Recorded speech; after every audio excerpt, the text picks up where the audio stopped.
So apparently in London people are smashing Teslas like it's a new Olympic sport. MAGA. Fans are in the comments yelling fafo, like they want a trade war, and with tariffs flying higher than Elon's ego folks are treating Teslas like peanuts. Forget petrol, this drama runs on chaos.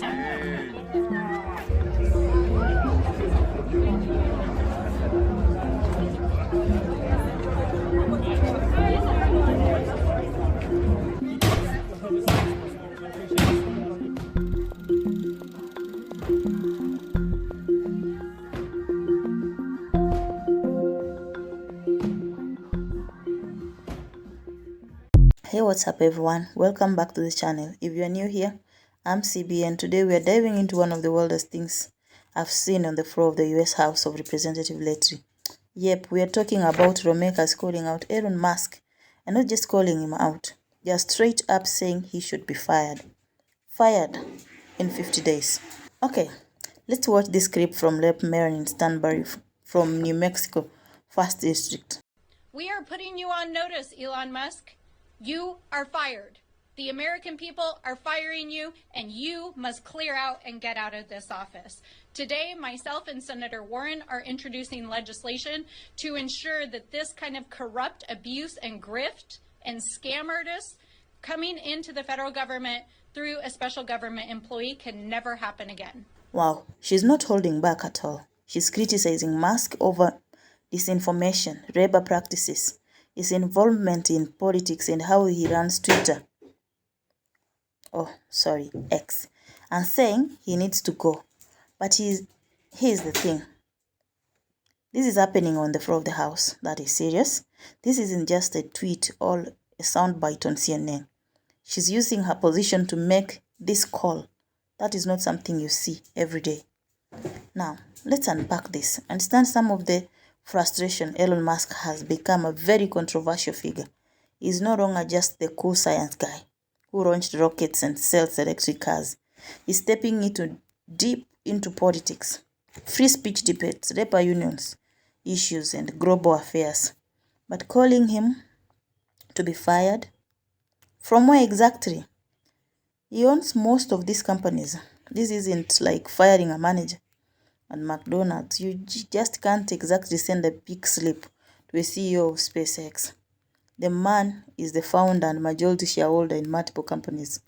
He's the boss. Alright, now let's roll the clip of Representative Gray Kesser.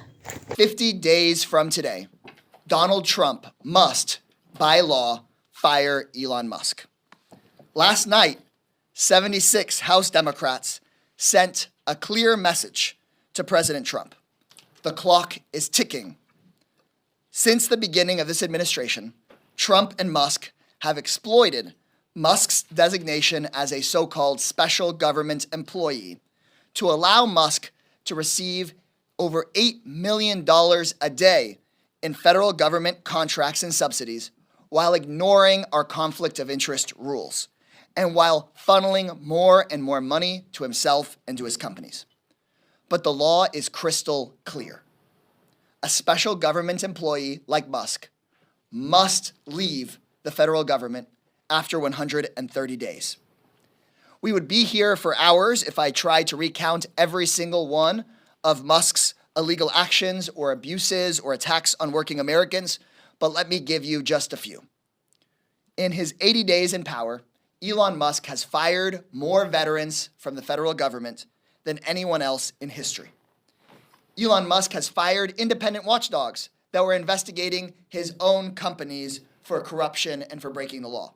Elon Musk called Social Security a Ponzi scheme, tried to shut down the phone lines that seniors use to get their checks. They degraded the system so much that we were being warned that it was on the verge of crashing and collapse. No more running cabinet meetings, no more running the White House. That is our demand, and we are making it clear that we are putting every option on the table, legislative, legal, and public pressure, and making it clear to the president that he's got 50 days. Fire Elon Musk in 50 days. That is a bold and very specific statement. What in 50 days? Are we setting a countdown like a government-backed Elon Musk eviction notice?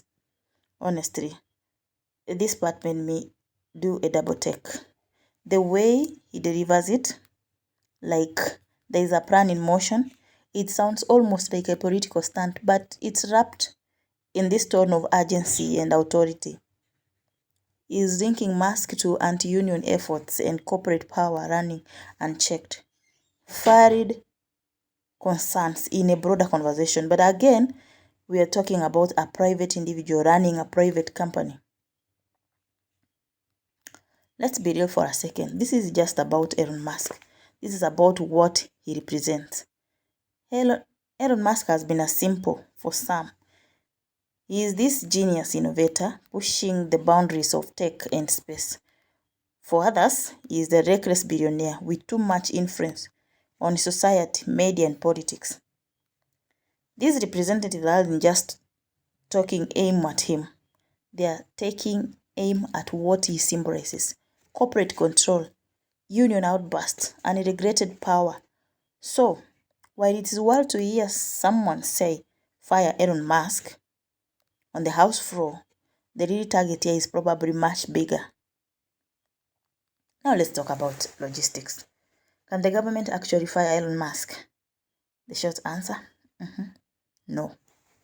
Not unless they find criminal violation or pass registration to regulate his companies, and even then, it won't be that simple.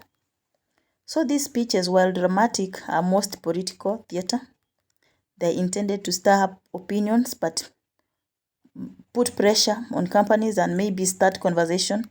But firing Elon, that is not happening unless his board removes him.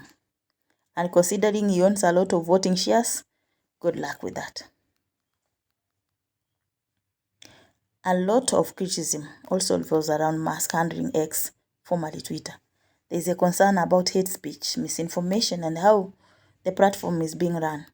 These lawmakers are framing it like Musk is enabling toxic environments and silencing voices that don't align with him.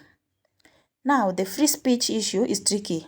No one hand, people want open platforms. On the other hand, there has to be some kind of accountability. But does that mean Congress should be calling for him to be removed? That set of weird presidents, elected official telling CEOs how to run their companies, especially media-related ones. What happens when the tables turn? I keep going back to the 50 days statement. It feels like something could this be tied to new registration, a hearing, or it's just a catchy phrase designed to make headlines? Honestly, if there is going to be a government action, it would probably come through labor law, antitrust action, or regulations around misinformation. But a hard deadline like 50 days, that feels like more of campaign move than an actual policy timeline. Knowing Elon Musk is probably going to respond with a meme or a one-liner tweet, maybe even make a poll asking if he should fire them. That is just his style. He doesn't back down. He claps back. That is part of why people either love him or hate him. But what if he just ignores it? That might be a smarter move. These reps are obviously looking to make noise, and if Elon doesn't feed the fire, the story might pass. So here's my final take. These kind of speeches are meant to shake the table. They get attention, they spark headlines, and they push issues into spotlight. Whether or not you agree with Elon Musk, it's clear he holds a unique position in modern society. He's not just a CEO, he's a cultural figure, a political distributor, and a tech mogul loaded into one. Do I think he's getting fired in 50 days? Absolutely not. Do I think lawmakers are getting bolder about calling out billionaire power? 100% yes. But what do you think? Should Congress be calling out CEOs like this? Is this the start of more government oversight on big tech, or just more political theater? Drop your thoughts in the comments. I want to hear from you. And if you enjoyed this breakdown, make sure you hit that like button, subscribe, and turn on those notifications so you don't miss the next reaction. We break down everything from politics to pop culture, and always keep it real with you. Thanks for watching, and remember, no matter who you're making No matter who is making the headline, we are here to ask the real question. Catch you in the next one.